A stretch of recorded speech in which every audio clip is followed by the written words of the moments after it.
Welcome to the Old Time Radio Westerns. I'm your host, Andrew Rhines, and before we get into this episode, I wanted to do a little PSA and remind you that I put out multiple shows a week of Old Time Radio Westerns. You can check them out by going to otrwesterns.com or looking up OTR Westerns on your podcast application of choice. We're releasing over 10 episodes a week so far, about 100 a month. So definitely want you to check that out. Again, otrwesterns.com and check it out. I also wanted to invite you to check out my sister podcast site, OT Netcast, and that's Netcast. So OT Netcast, Netcast, otnetcast.com. We're currently releasing mystery genre shows, and this is shows like The Shadow, Escape, Suspense, and The Whistler. And we have plans on bringing other shows to the network for you guys to listen to. So it's my non-Western old-time radio channel that I can kind of do other genres that not only I like, but hopefully you would like too. You can check us out by going to otnetcast.com or searching OTNETCAST on your podcast app of choice. Now let's get into this episode. This episode is going to be Gunsmoke. Original air date is April 22nd, 1956, and the title is Indian Crazy.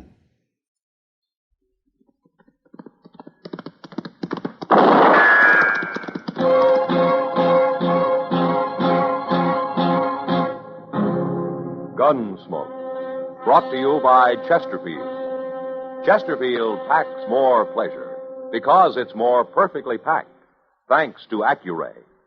They satisfy the most.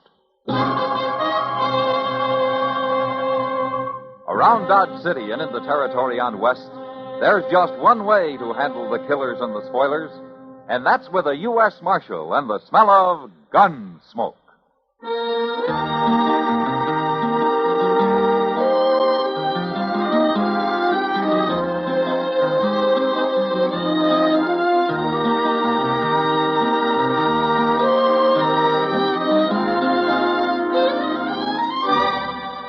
Gunsmoke, starring William Conrad, the transcribed story of the violence that moved west with young America, and the story of a man who moved with it. I'm that man, Matt Dillon, United States Marshal. The first man they look for and the last they want to meet. It's a chancy job, and it makes a man watchful and a little lonely.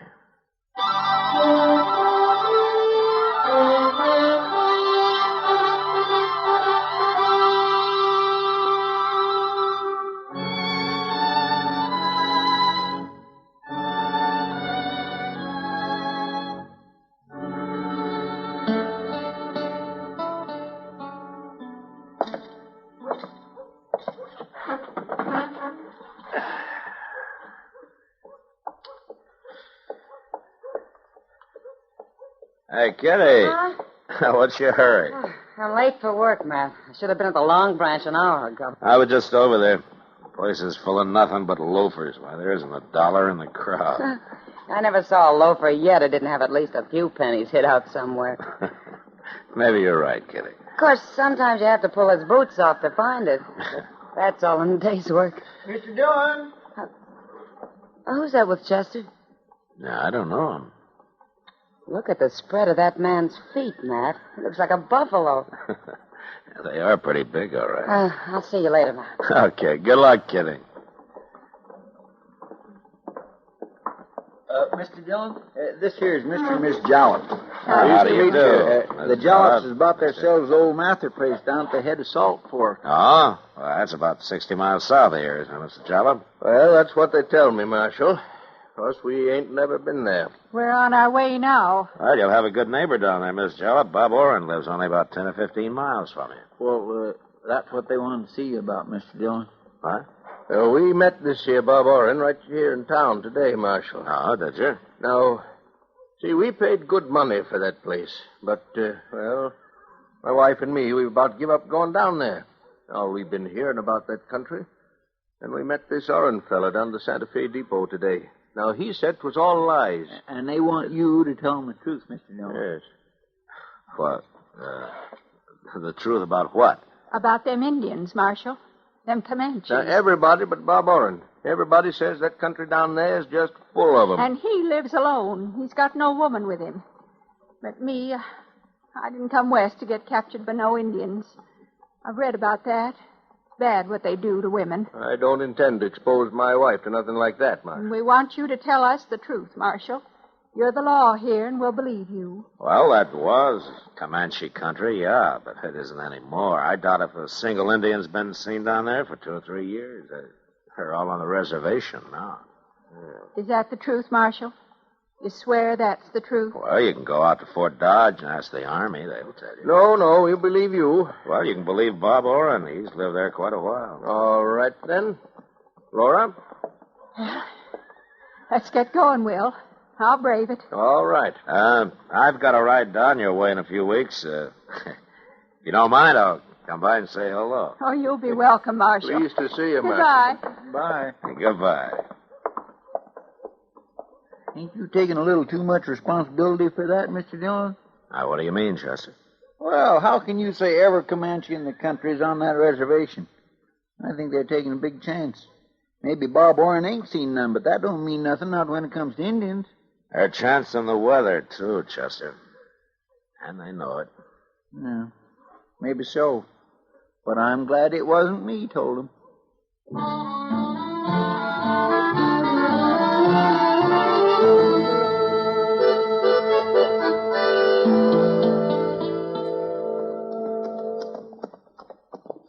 I thought the old Mather place was right in them cottonwoods, Mr. Dillon. Yeah, it was. Well, then the Jallops must have moved it. I sure don't see no house. Look closer. Yeah, there's something there. Yeah. Why, it's all tore down. It's just a heap. Mr. Dillon, it's been burned. They've had a fire out here. Looks that way. I don't see nobody around. No. Let's have a look. My, there sure ain't much left, is there? Well, there's this. It's an arrow. Uh-huh. Comanche. Oh, and there's another one, half burned. Oh, my goodness. Hey, look at there, Mr. Dillon. Somebody made a grave. It's fresh dug, too. But it's only one grave.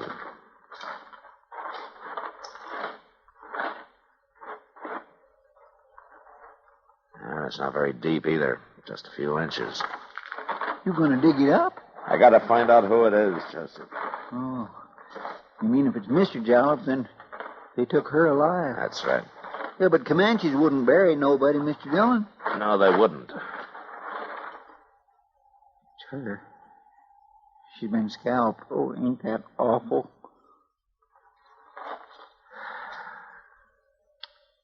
Yeah, we'll have to bury her proper, Chester. Then we'll ride over to Bob Orrin's. Maybe they got him, too. Yeah, well, where's Mr. Jallops? You think they took him prisoner? I don't know, Chester, but look sharp now. We don't want him to get us.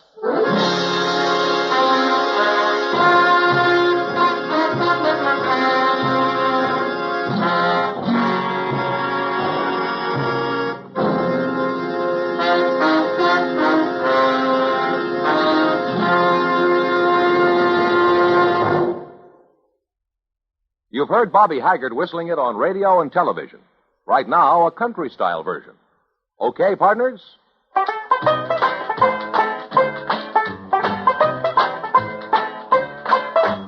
Packs more pleasure, packs more pleasure. Chesterfield packs more pleasure because Chesterfield's more perfectly packed.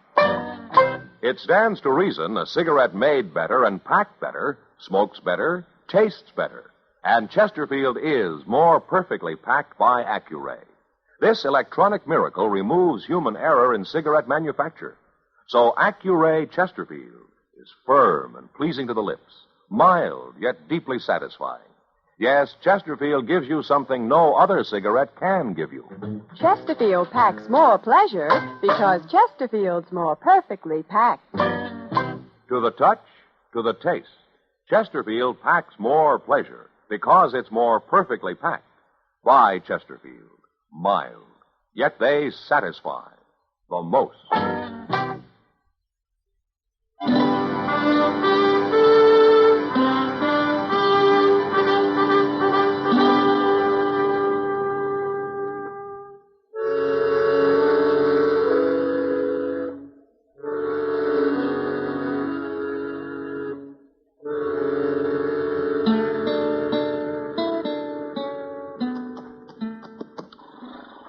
Let's tie him to the rail here, Chester. All right, sir. Well, Bob Warren's pretty lucky. Doesn't look like them Indians been anywhere near here. From the tracks of the Jollops, there was a small party. Yeah, well, I know, but that wouldn't keep them from coming over here. Only a big party will hit every ranch, Chester. Small one attacks and then rides on for miles before trying it again. Now, wait a minute. What? Now, there's footprints. Well, there's lots of footprints all over. Yeah. Come on.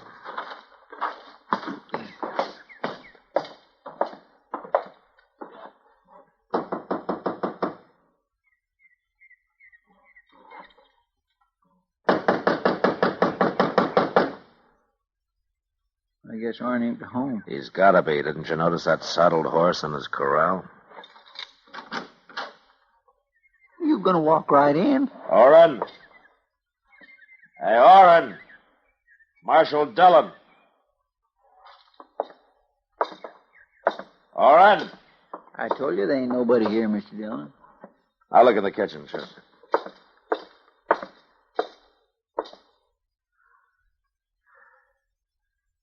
He's here, Chester. Quiet. It's Arn. He's been scalped, too. A bullet hole in his chest. So them Comanches was here after all. I don't know. You don't know? Well, they scalped him, didn't they? Did you ever hear of Indians killing a man and not setting fire to his place? No, I guess I never did. There are 3 horses in that corral. Even drunken Indian wouldn't leave a horse behind. Yeah, but he's been scalped. Anybody with a sharp knife can scalp a man, Chester. You don't have to be an Indian to do that. What do you mean? Outside those tracks I stopped to look at. They're made by a man wearing boots. About the biggest boots I ever saw. You thinking of Will Jalop? Those tracks aren't more than 2 days old, and Bob Oren hasn't been dead any longer than Yeah, that. but Jalop wouldn't come scalp a man. The Comanches killed his wife, Chester. We don't know what happened to him, but my guess is he's alive. The Indians don't take male prisoners his age. But that don't say he done this to Bob Oren. Chester, there are only 2 people who told Jalop and his wife they'd be safe out here. Oren was one of them. Jalop's wife gets killed. He escapes somehow and comes here to take his revenge. He did to Oren what the Comanches did to her. That's awful hard to believe, Mr. Dillon. Now, he wouldn't be the first man driven crazy with grief. Well, maybe. And if it's true, I'm the next on his list. When we get back to Dodge, I got an idea Jalop will be there waiting for me.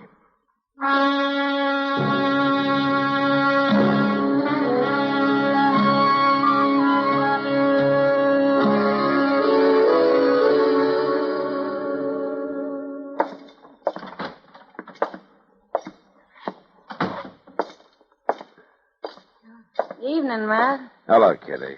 Sit down. Oh, any coffee left in that pot? Sure. And here's an extra cup. Ah, thanks. You look tired. Well, we rode all night, Kitty. I haven't been to bed yet. No, Chester came in the Long Branch. No luck, huh? Not so far.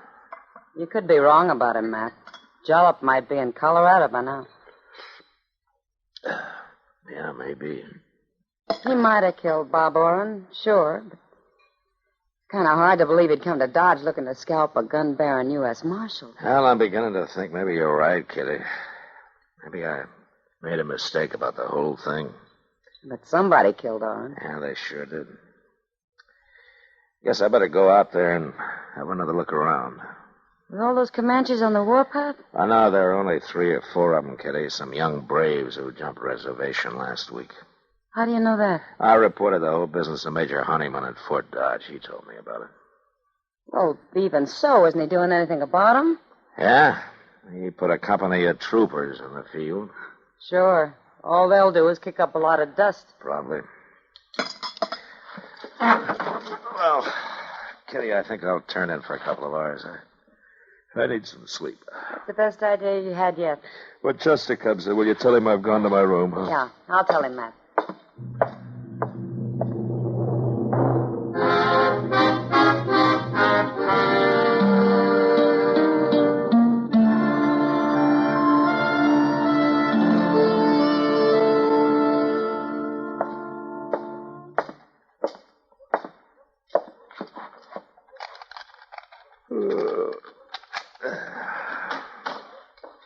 Mr. Dillon. Oh, did you see Kitty, Chester? Yes, sir, I did. I come in just after you left. I've been trying to catch you before you got to your room here. Oh, what is it? Did you find him? No, sir. No. What I want to know is, could I get some sleep, too? Well, of course, Chester. I thought you understood that. Well, then I'll go back to the office and lay down there. All right, I'll come by later tonight when I wake up, huh? All right, sir. I'll see you then. Yeah.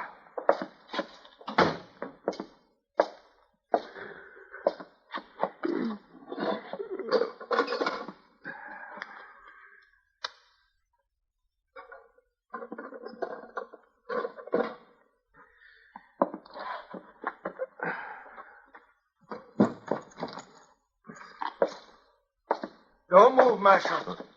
Just leave that gun there on the table.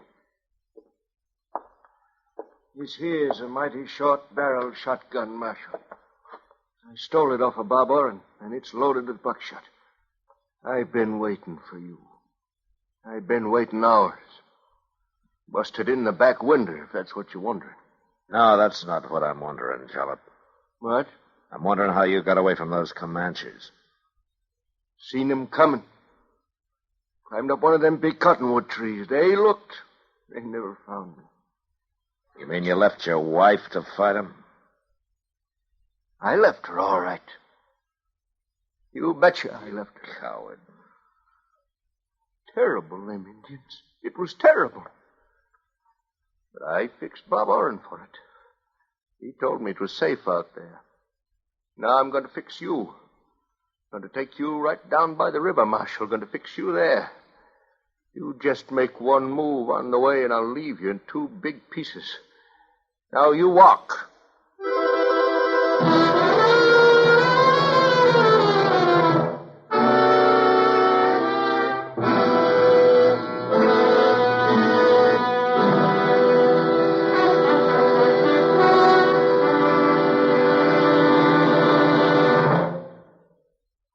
Say, where are you listening to Gunsmoke? In your car? Getting ready for dinner? Oh, I see. Just relaxing in your favorite easy chair. Well, I'd say you're in a good spot right now to really enjoy a Chesterfield. You see, Chesterfield packs more pleasure because it's more perfectly packed. It stands to reason. A cigarette made better and packed better smokes better, tastes better. And Chesterfield is more perfectly packed by Accuray. This electronic miracle removes human error in cigarette manufacture. So Accuray Chesterfield is firm and pleasing to the lips, mild, yet deeply satisfying. Yes, Chesterfield gives you something no other cigarette can give you. Chesterfield packs more pleasure because Chesterfield's more perfectly packed. To the touch, to the taste, Chesterfield packs more pleasure because it's more perfectly packed. Buy Chesterfield. Mild, yet they satisfy the most.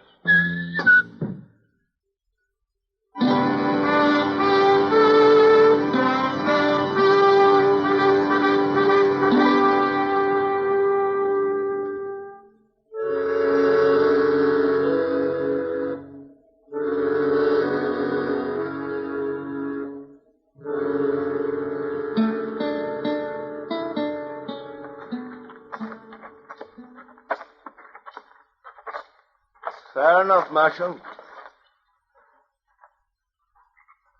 'Tis pretty down here, isn't it? All them nice cottonwood trees. My wife liked them cottonwood trees out to our place, Marshal. She liked them a whole lot. Jalop killing me isn't going to get your wife And back. she was scared, Marshal. She was more scared than me, even. And I'll never get over it. Watching them painted devils ride up. I ever see another Indian, I'll kill myself. I'm still shaking. You weren't shaking so much you couldn't run off and leave your wife. You betcha I left her. I couldn't stand the sight of them savages. Well, that don't matter now. See here, Marshal, got a knife in my belt. good long knife, and you know just what I'm going to do after I shoot you. Wait a Don't minute, you? be quiet. Don't you tell me to be Quiet, quiet. I said. Listen. What? There's something in that clump of elder on the riverbank over there. I don't see nothing. They're gone. You can't see them now, but they're out there. Wait a minute. They'll move any minute now. Who will, Marshal? What do you say? Indians. There were 3 of them. They were Indians? standing right against the river. Oh, no. No, not Indians. Watch, right there. You see one of them standing up. You see him? Where? Tell me, where is he? Shoot him, Jalop. Shoot him. Yes, I will. I can't see him. No, Give me the gun, Jalop.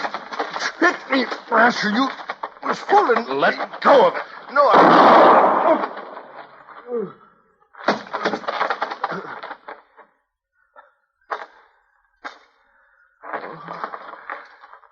My chest. Hit me in the chest. I couldn't get your finger off the trigger. Gotta die. Bleeding all over. I'm sorry, Jalop. Oh, I shot myself. I shot everybody, Marshal. I'm the 3rd one. The 3rd? Oh, I ain't a coward like you think. I'm scared of Indians, but I didn't run off to leave my wife to them. Not alive, I didn't. You mean you shot her before they got there? You killed her? It was terrible, Marshal. She begged me to. Begged me before they could get her. Ain't been right since. Not till now. Now I know I done wrong. Killing Bob Orr, trying to kill you, I done wrong. But I'm all right now, Marshal. I'm all right now. Jalop.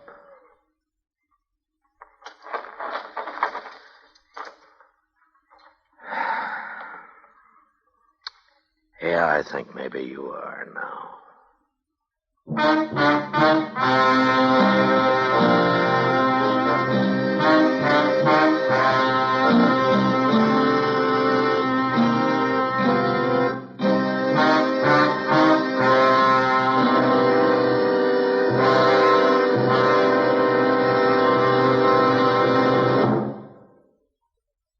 In a moment, our star, William Conrad. Chesterfield packs more pleasure because Chesterfield's more perfectly packed. A cigarette made better and packed better, smokes better, tastes better. And Chesterfield is more perfectly packed by Accuray. This electronic miracle removes human error in cigarette manufacture. So Accuray Chesterfield is firm and pleasing to the lips. Chesterfield, mild, yet they satisfy the most. You know, a horse and buggy frontier doctor was about the most useful and beloved citizen in any community. But next week, Dodge learns that a man has been killed and that it was Doc Adams who killed him. And that was the West. Good night.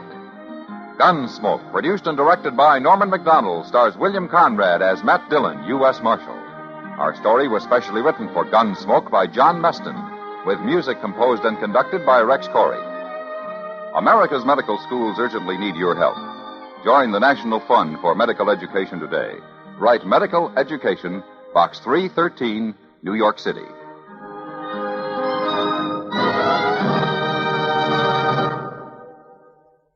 Live modern. Smoke L&M. Live modern. Change to L&M. Only with L&M can you enjoy the full, exciting flavor of today's finest tobaccos through the modern miracle of the pure white miracle tip. So light up, free up, let your taste come alive. Live modern. Smoke L&M. Live modern. Change to L&M. Join us again next week for another specially transcribed story on Gunsmoke.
This has been a presentation of OTRWesterns.com, and we hope you enjoyed.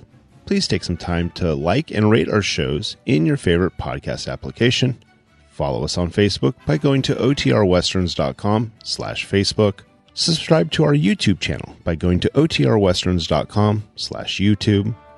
And send us an email, podcast@OTRWesterns.com. You can call and leave us a voicemail, 707-986-8739.